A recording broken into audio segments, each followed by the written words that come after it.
प्रिय विद्यार्थियों, मैं Ranveer Pandey Deoria senior secondary school Deoria के ऑनलाइन कक्षा में आप सभी बच्चों का बहुत बहुत स्वागत करता हूं। आइए आज हम लोग संस्कृत व्याकरण के अंतर्गत आने वाले संधि का अध्ययन करेंगे। तो देखिए, संस्कृत में भी जो है यह संधि है आप लोगों को। तो संधि किसे कहते हैं हम आज जानेंगे। संधि किसे कहते हैं, संधि की परिभाषा क्या है और इनके प्रकार क्या है। ठीक है, तो देखिए संस्कृत में जो परिभाषा दी गई है कि पूर्व पदस्य अंतिम वर्णे, पूर्व पदस्य पूर्व पद के अर्थात पहले पद के अंतिम वर्णे, अंतिम वर्ण में। देखिए पहले सीधी सीधी बात है कि समास जो हो वो पदों का होता है और संधि जो है वर्णों की होती है। संधि वर्णों की होती है। जैसे जब दो वर्ण पास पास आते हैं उनके अंतर्गत जो विकार उत्पन्न होता है उसे संधि कहते हैं। हिंदी परिभाषा आप लोग जानिए कि जब दो वर्ण पास पास आते हैं तो उन वर्णों में जो परस्पर आपस में जो विकार उत्पन्न होता है, जो विकार मतलब जो परिवर्तन होता है उसी को क्या कहा जाता है, संधि कहा जाता है। उसी को संधि कहा जाता है। और समास जो है दो परस्पर पदों के मेल को समास कहते हैं। तो दो परस्पर पदों के मेल को जो है समास कहते हैं। तो हमें संधि पढ़ना है। तो ये कह रहा है संस्कृत में परिभाषा आप लोगों की है कि पूर्व पद से पहले पद के, पूर्व पद से पहले पद के अंतिम वर्ण में, अंतिम वर्णों में, पहले पद के अंतिम वर्ण में कह रहे समम उत्तरम, समानता, समम समानता। उत्तर पद से पूर्व वर्ण से, उत्तर पद के, देखिए दो पद होते हैं, पूर्व पद, पूर्व पद और उत्तर पद, और उत्तर पद। पूर्व पद मतलब जैसे राम लिखा हुआ है, राम है, या राम धन, धन आलय कर दीजिए या आश्रय कर दीजिए, आश्रय। तो इसमें देखेंगे पूर्व पद ये हो जाएगा, ये जो है पूर्व वर्ण है। पूर्व एक पद का जो है उत्तर पद से पूर्व वर्ण है। तो देखिए एक वर्ण है माँ, माँ इसका पूर्व वर्ण है, माँ, माँ जो है यह पूर्व वर्ण है। और आ इसका जो है आश्रय का आ, यह उत्तर है। पूर्व माने पहला और उत्तर माने दूसरा या बाद का। ठीक, क्लियर हुआ। राम धन आश्रय करेंगे तो शब्द बनेगा रामाश्रय। क्या बनेगा, रामाश्रय।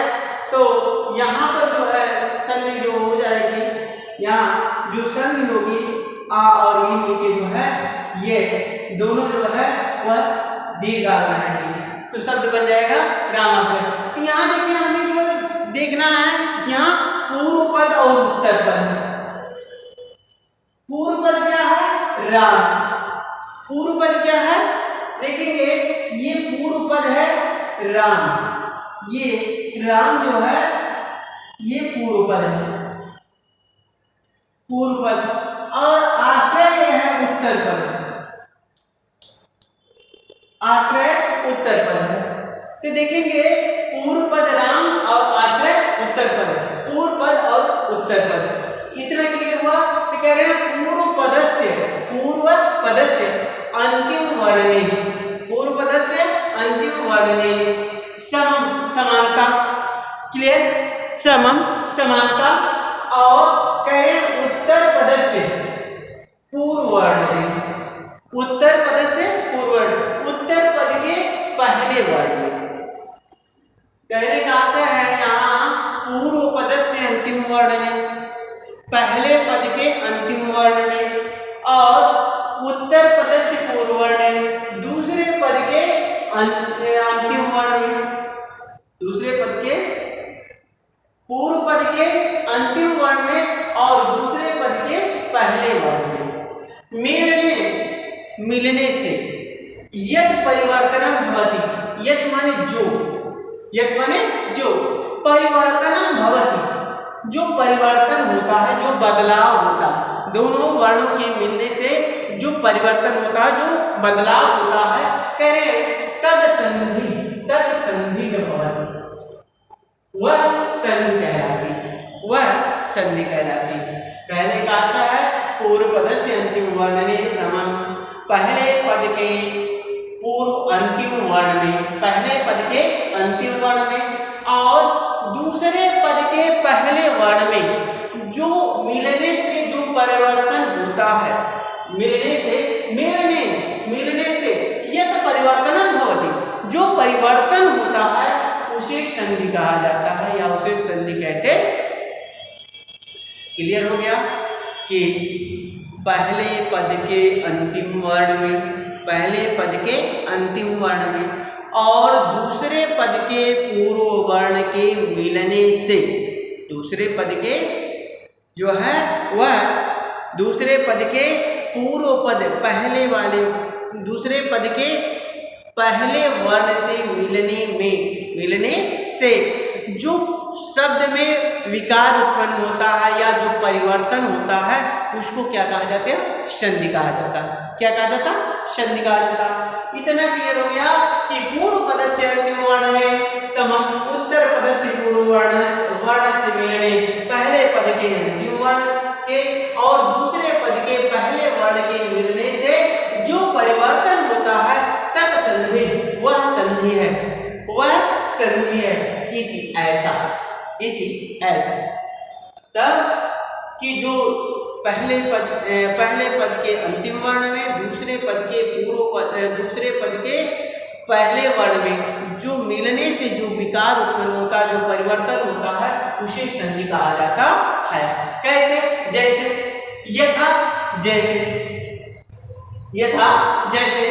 विद्याधन आलय, तो देखेंगे यहाँ विद्या है, वि अधर फिर यह है, फिर आ है। देखिए विद्या धन आलय, आलय माने घर या निवास स्थान। देखिए भैया संधि में संधि करने पर दोनों पदों का कुछ न कुछ अर्थ निकलता हो तभी संधि हो सकती, अन्यथा संधि नहीं। पहली बात तो जो है ये दोनों पदों का निश्चित अर्थ होगा, दोनों पदों का विच्छेद करने पर जो है वह दोनों पदों का निश्चित अर्थ होगा। तो देखेंगे विद्या माने ज्ञान, विद्या ज्ञान, आलय मीन्स घर, तो विद्या का घर वो क्या होता है? विद्यालय। क्या कहलाता है? विद्यालय। तो विद्या का घर क्या कहलाता है? विद्यालय। तो देखेंगे यहाँ पर, यहाँ आ है और यहाँ पर भी दीर्घ आ है, यहाँ भी दीर्घ आ है, यहाँ भी दीर्घ आ है। तो क्या होगा? देखिए जब छोटा आ और बड़ा आ मिलेंगे तो बड़ा आ और बड़ा आ आपस में मिलेंगे तो बड़ा आ ही बनेगा। क्लियर? जब दीर्घ आ और दीर्घ आ आपस में मिलेंगे तो दीर्घ आ ही होगा, उसमें तीसरा आ नहीं होगा। कि देखिए ये दीर्घ आ है और ये भी दीर्घ आ, दोनों आ मिलेंगे तो दीर्घ आ बनेगा। तो देखेंगे क्या हुआ? दोनों परस्पर में मिले तो ये दीर्घ आ हो गया, हमने आ यहाँ लिख लिया और विद्या को जो है यहाँ लिख लिया और लया आ हमने यहाँ से अलग कर दिया तो आ यहाँ अलग होके जो है ये दीर्घ आ बना हुआ और लय को जो है ये मिला दिया। अब देखिए इन तीनों पदों को हम मिला देंगे तो क्या बनेगा? विद्यालय। क्या बनेगा? विद्यालय, और सर लगा दें विद्यालय हो जाएगा। क्लियर कि विद्या प्लस आलय, विद्या प्लस आलय, विद्या धन आलय। तो विद्या से दीर्घ मिला और आलय से दीर्घ मिला, आलय विद्या से दीर्घ और आलय से दीर्घ, तो दोनों परस्पर में जो विकार उत्पन्न हुआ, जो मेल हुआ, मेलने बताया ना कि मेलने मिलने से यद परिवर्तन, जो परिवर्तन होता है, जो बदलाव होता है, जो बदलाव होता है वह संधि कहलाती है। तो वह संधि कहलाती है, अर्थात ये दोनों पद मिले, दोनों पद अलग अलग है, यहाँ जब मिलाया गया तो इसमें विकार उत्पन्न हुआ, ये इसका आ और इसका आ दोनों आपस में मिले तो ये दीर्घ आ हो गया, दीर्घ आ हो गया, ये संधि का नियम है। तो ये बना विद्यालय, तो ये संधि कहलाती है, विद्यालय संधि होगी। ठीक, क्लियर हो गया। ये विद्यालय बना कैसे, विद्या धन आलय से। उसी प्रकार देखेंगे रमाधन ईसह, रमाधन ईसह कर देंगे, एक दूसरी संधि है।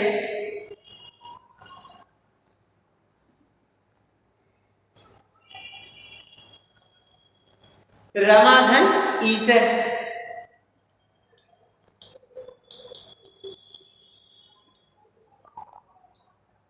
देखेंगे यहां पर भी विकार होता है, रमा से आ में मिला,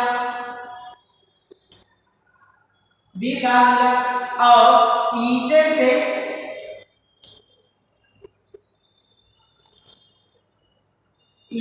दीर्घ ई, देखिए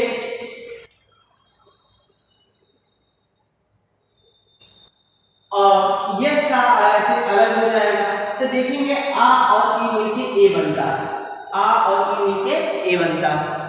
यह गुण संधि है, यह आगे चर्चा की जाएगी, ये कितने प्रकार की होती हैं।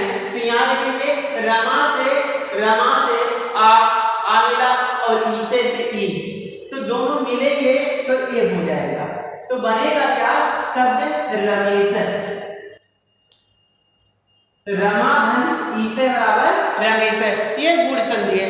इसी प्रकार जो है देखिए यहाँ भी विकार उत्पन्न हुआ, यहाँ आ और ई का, आ और ई का, ये नहीं है कि मतलब एक ही वर्ण आएंगे तभी संधि होगी, ऐसा नहीं है। जैसे यद धनापि बनेगा क्या रमेश, तो यहाँ विकार उत्पन्न हुआ तो ये संधि है, रमेश क्या है संधि है। आगे देखेंगे इसी प्रकार जगदीश बनेगा, सुरेश बनेगा, दिनेश बनेगा, आदि जो है शब्द बनेंगे।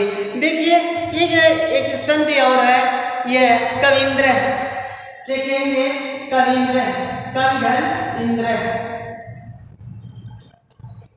इंद्र, तो यहाँ देखेंगे ई है और यहाँ भी ई है, तो दोनों ई मिलके दीर्घ हो जाएंगे और क्या बनेगा कविंद्र,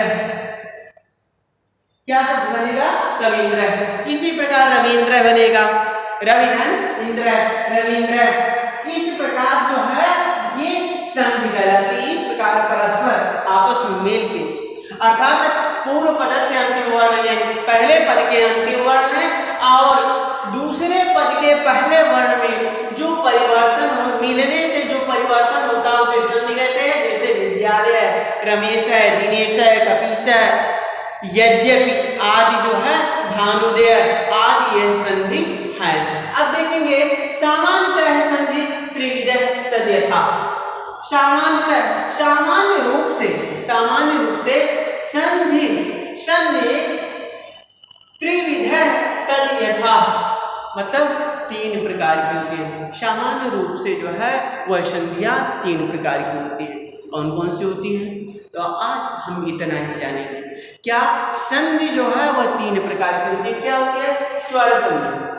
पहले जो है ये स्वर संधि कहलाती है, पहली संधि जो है यह स्वर संधि कहलाती है और इसको अच भी कहा जाता है, अच संधि। कहीं पर जो है अगर ऐसा लिखा रहे स्वर संधि ना लिखा रहा है, अच संधि लिखा रहे, तो वहाँ क्या समझेंगे हम कि यह स्वर संधि है। अच क्यों कहा जाता है, क्योंकि अच में सारे स्वर वर्ण ही आते हैं, अच के अंतर्गत सारे स्वर वर्ण आते हैं, तो क्या कहलाते हैं? स्वर संधि कहा जाता है, उसको स्वर संधि कहा जाता है। यहाँ जैसे देखेंगे कि स्वर संधि जब दो स्वर वर्ण परस्पर आपस में मिलते हैं, जब दो स्वर वर्ण आपस में मिलते हैं तो उसे स्वर संधि कहा जाता है। तो जैसे देखेंगे यहाँ कि स्वर संधि को अच भी कहा जाता है। अच क्यों कहा जाता है? कि इसका नियम है, यह अकार सवर्णे दीर्घ है। एक सूत्र आप लोग पढ़ेंगे अभी कि अकार सवर्णे दीर्घ है, अक प्रत्याहार के अंतर्गत वो तो आता ही है कि यहाँ देखेंगे अच इसी को क्या कहा जाता है कि आ से लेकर आ, ई, उ, रे, रे, कर, ए, ओ, न, ऐ, औ, च। देखिए ये जो है हमारे जो है माहेश्वर सूत्र है, माहेश्वर सूत्र है। माहेश्वर सूत्रों के अंतर्गत देखिए इन वर्णों के अंतर्गत देखिए क्यों ऐसा कहा जाता है? क्योंकि माहेश्वर सूत्र में जितने भी वर्ण आते हैं, माहेश्वर सूत्र के जिसे मतलब महर्षि पाणिनि जो वैयाकरणाचार्य हैं, उन्होंने जब व्याकरण शास्त्र की रचना करना शुरू किया तो उनको जो है समझ में नहीं आ रहा था।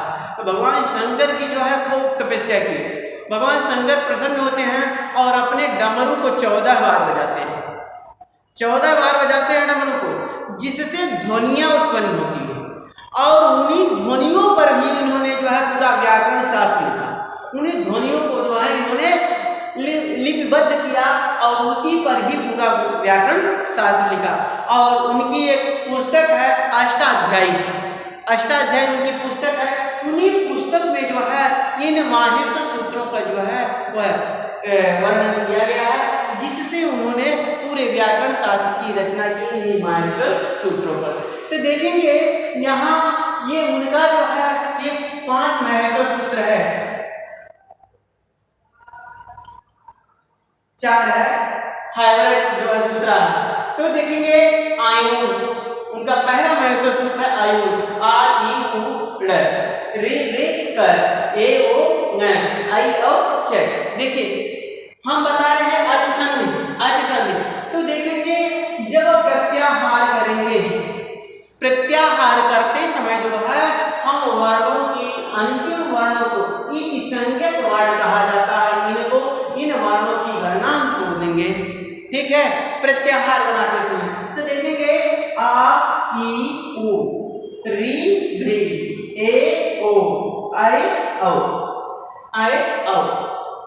तो इतने वर्ण जो आते हैं आ से लेकर 4 तक जितने वर्ण आते हैं इनको अच वर्ण कहा जाता है, इनको अच वर्ण कहा जाता है। तो ड़ा की गणना करेंगे नहीं तो आप देखेंगे यही आएगा 1 2 3 4 5 6 7 8 9 वर्ण जो है यह अच के अंतर्गत आते हैं और इन्हीं को स्वर वर्ण कहा जाता और इन्हीं को स्वर संधि कहा जाता है। इन्हीं वर्णों के मेल से जो है वह स्वर संधि बनती है। तो क्लियर हो गया कि यहाँ जो है ये वर्ण जितने भी आएंगे आ ई उ ड री नहीं अड़ा की हिंदी नहीं करेंगे, क्योंकि ये हलंत मतलब इति संज्ञक वर्ण है। इति संज्ञक प्रत्याहार बनाते समय इति संज्ञक वर्णों की हम जो है गिनती नहीं करते हैं। तो आ ई उ री रे ए ओ ऐ औ। तो ये जो है ये अच के अंतर्गत आते हैं। इन्हीं स्वर वर्ण, इन्हीं को जो है स्वर वर्ण कहा जाता है। ये इतने ही 9 ही स्वर वर्ण हैं। तो स्वर वर्णों की संस्कृत में स्वर वर्णों की संख्या जो है वह 9 मानी जाती है। संस्कृत में स्वर वर्णों की संख्या कितनी है? 9 है। वह अच के अंतर्गत, अच स्वर संधि के अंतर्गत ये 9 ही आते हैं। तो देखेंगे कि स्वर संधि हो गया, इसे अच संधि कहा जाता है। स्वर या अच संधि, स्वर या वह लिखा हुआ स्वर संधि या अच संधि। देखिए व्यंजन संधि और जितने भी वर्ण आते हैं वह सब हल संधि कहते हैं। हल अगला 14 महेश्वर सूत्र में जो है 4 के ऊपर व्याख्या की गई है। अगला जो है 10 है और ठहलाने हम गणनम झभ है गणदस जब गणदस खब छटा चट्टो कपै सत्सर हल, इतने आते हैं, यह हल संधि कहा जाता है। जिस प्रकार यह अच कहा जाता है उसी प्रकार उन वर्णों को जो है मिलाकर जो है हल हल या व्यंजन संधि कहते हैं। और आता है अगला विसर्ग संधि। आपकी विसर्ग संधि आती है। विसर्ग संधि मतलब जिसमें विसर्ग लगा हो, जैसे आता है प्रातः आदि जो है यह विसर्ग संधि के अंतर्गत आते हैं। तो आइए हम यहाँ जो है यह स्वर संधि की चर्चा करेंगे। तो स्वर संधि किसे कहते हैं? कह रहे हैं स्वर वर्णने सह स्वर वर्णस्य मेलनम स्वर संधि कहते थे। स्वर वर्णों के साथ स्वर वर्ण के मेल को जो है वह स्वर संधि कहा जाता है। स्वर वर्ण से मेलनम, देखिए स्वर वर्णने सह स्वर वर्ण से मेलनम, स्वर वर्णों के साथ स्वर वर्णों के मिलने से जो विकार उत्पन्न होता है उसे स्वर संधि कहा जाता है। स्वर वर्णों जैसे स्वर वर्ण आ है आ गया, एक पद में आ गया दूसरे पद में आ गया, तो वहां उन पदों के वर्णों में जो विकार उत्पन्न होगा उसे स्वर संधि कहा जाता है। जैसे आ गया ई आ गया, तो यहाँ भी स्वर ही आ रहा, आ गया री आ गया या ये और ओ आ गया, तीन स्वर वर्ण है। इनके बीच में जो विकार उत्पन्न होगा या जो परिवर्तन होगा उसे स्वर संधि कहा जाता है। अब देखिए कहते हैं कि स्वीकृता स्वर वर्णा इमे संति आ ई उ री ए ऐ ओ औ, तो जो है इनके सारे दीर्घ भी आएंगे। इनके जितने भी आ है तो दीर्घ आ भी होगा, ई है तो दीर्घ ई, उ है तो दीर्घ उ, री दीर्घ री की चर्चा जो है ये वेदों में की जाती है। यहाँ संस्कृत शास्त्र में जो है यह लौकिक संस्कृत में री की चर्चा नहीं की गई है। वैदिक संस्कृत में री का प्रयोग किया जाता है। ठीक है, तो अभी एग्जाम्पल बताएंगे। जैसे एक जो संस्कृत का मंत्र है गणानां त्वा गणपति गुंगवामय, तो गुंग और री का प्रयोग जो है यह वैदिक मंत्रों में किया जाता है। तो यहाँ जो है इसका प्रयोग केवल हमें पढ़ना मात्र है, इसका प्रयोग जो है बहुत कम देखने को मिलता है। एक शब्द बनेगा ऋधन आकृति, तो इसकी चर्चा की जाएगी। तो हम आज जो है ये स्वर संधि देखेंगे। तो स्वर संधि को जो है स्वर संधौ एतेषां परस्पर मेलम भवति अत्र केचित् विशिष्टा संधेय वो लेखनीय, कि मतलब इन स्वर संधियों में जो है स्वर संधियों को जो है 5 भागों में विभक्त किया गया। इन स्वर संधि को भी 5 भागों में विभाजित किया गया है। तो कौन कौन से हैं, कौन कौन सी संधि है, तो हम इसकी चर्चा अब करेंगे। कि पहला जो है स्वर संधि के अंतर्गत कौन कौन से भाग आते हैं, इसकी चर्चा हम करेंगे अगली वीडियो में। धन्यवाद आप लोगों को। अगली वीडियो में हम स्वर संधि की चर्चा करेंगे।